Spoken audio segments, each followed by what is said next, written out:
So how can you thoughtfully integrate AI into your organization?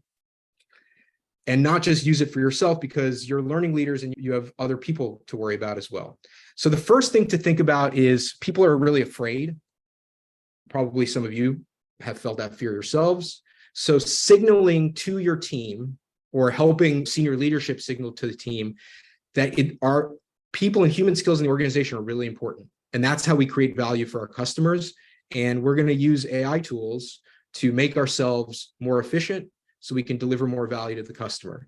We're not using AI tools to replace people and race to the bottom or something. We're using AI tools to enable people to flourish and deliver this additional value through this AI and human collaboration.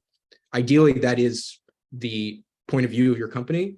And if not, maybe that's something that you can influence.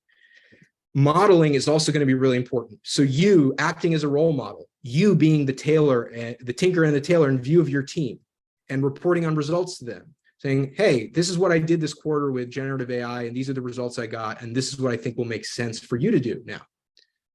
And lastly, acting as a coach or helping managers act as coaches, because the number one fear is AI going to take my job. People are legitimately freaking out. I was really stressed out for many months before I learned a little bit more about this, and helping people adapt to this change and talking to them, just being there to listen potentially. One kind of silver lining for people is that even if AI does most of the work, we'll still find a way to take credit. I saw this incredible post on Reddit. Oh boy, you're right, at least for now, but not sure for how long. I'm from naval engineering and architecture. FYI, automation is really moving so fast. Prior to this AI thing, to build mapping and making a layout of ships were done manually with 3D software. Just reflect on that phrase for a second. Done manually with 3D software. Like, you're not churning butter here. There's no manual work anymore, right? So as soon as the technology comes in, we're just like, yeah, that's a resource. Yeah, okay, I did some part of it, but the part that's really good is the part that I added, right? So that's our mentality as humans. It's cute and probably helpful for us, but that's one way where fears might be alleviated once these things actually make their way into the org. So secondly, besides helping your team navigate AI through signaling, modeling, coaching, be really wary of AI tech risks. Quality is a big thing. AIs hallucinate all the time, meaning they confidently give you an answer that is actually completely wrong. So you may be aware of, there was at this point, a famous case of a lawyer who had some citations to cases that weren't real, and the judge castigated him for it in some way or censured him. I don't know what happened. I think there's probably some professional consequence, or at least he's very embarrassed. So we have to be really careful about the content that is being put out and if it's correct. AIs may have bias in ways that we don't really understand. And there are some reasons to believe that if you really care about bias, AIs may actually end up being much less biased than human beings. We can program AIs with DIV lessons that they actually take seriously. So and you can figure out if there's some problem and maybe retrain an AI, but that's at least of some concern, and people do talk about it a lot. The third thing to be wary of is data privacy and compliance issues. And this was the point that Tina made. So you're a Samsung engineer, you put in all your code.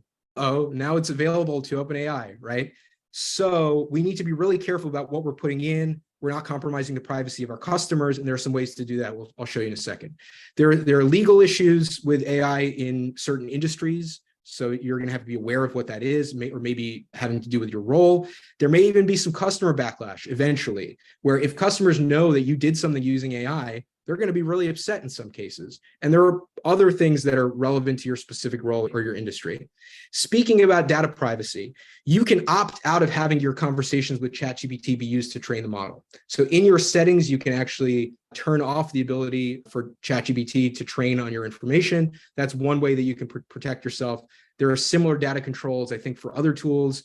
Just note the ChatGPT one doesn't port from one computer to another, I think. So if you use ChatGPT on your phone, you have to turn that setting on separately and then from when you use it on your computer. Okay, bring in vendors that you trust. So you're going to help your organization adjust by coaching, modeling, signaling. You're going to be really wary of risks. And if you do bring in vendors to help you through the process of improving the capabilities of your team, you want to be really smart about the questions you ask. And I put these questions are from a Burson report called Understanding AI in HR.